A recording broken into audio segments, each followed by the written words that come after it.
Six Music's deep dive into Disintegration. Huw Stephens Roundtable.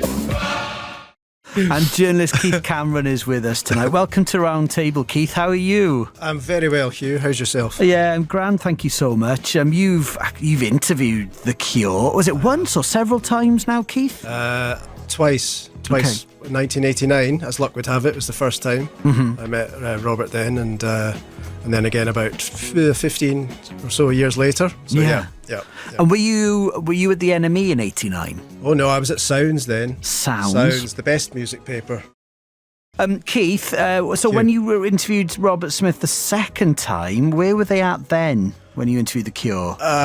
This was in early 2000s, so they were rehearsing to make the album that I think eventually came out under the title The Cure, one of those sort of mid-career eponymous self-titled records.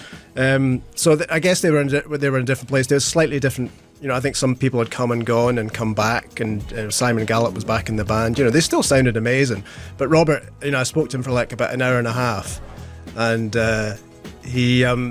he is one of the most intelligent and self-possessed individuals you could ever meet, really. He's very, very good at control, but in a way that it makes it look like he's not really, in control. But he is so very much, that band is his band, and he's a singular cat. He only reads his emails once a month, apparently. Do you know that? I know, that's a good idea, isn't it? Yeah, I think we should all follow Me too, that. I do that. I think we should all be like Robert. Yeah, be more like Robert Smith, absolutely.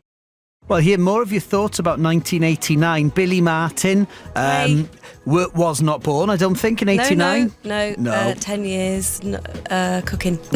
But a huge Cure fan, Billie. When did you first hear The Cure then? I have a very specific memory of riding around the Yorkshire Dales far too late at night in a friend's car, and they were showing me the world of The Cure, and I thought, this is going to solve my teenage angst. Yeah. And it is driving music as well, isn't it? Hugely cinematic, yeah. What did The Cure mean to music fans in Manchester in particular then, Clint, our Manchester correspondent for this hour? I know you're a man of the world, but... Yeah, it's hard for me to speak for the city, but they were massive, and to me they were like, I always thought, my simplistic view of things, that, being a punk and watching, I saw the Sex Pistols in '76 in Manchester.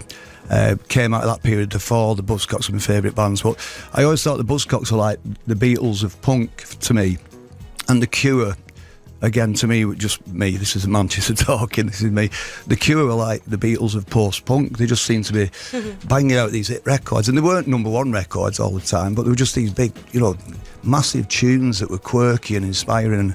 So they had a Beatles sort of vibe to me in terms of the popularity and their importance. Yeah, it's interesting.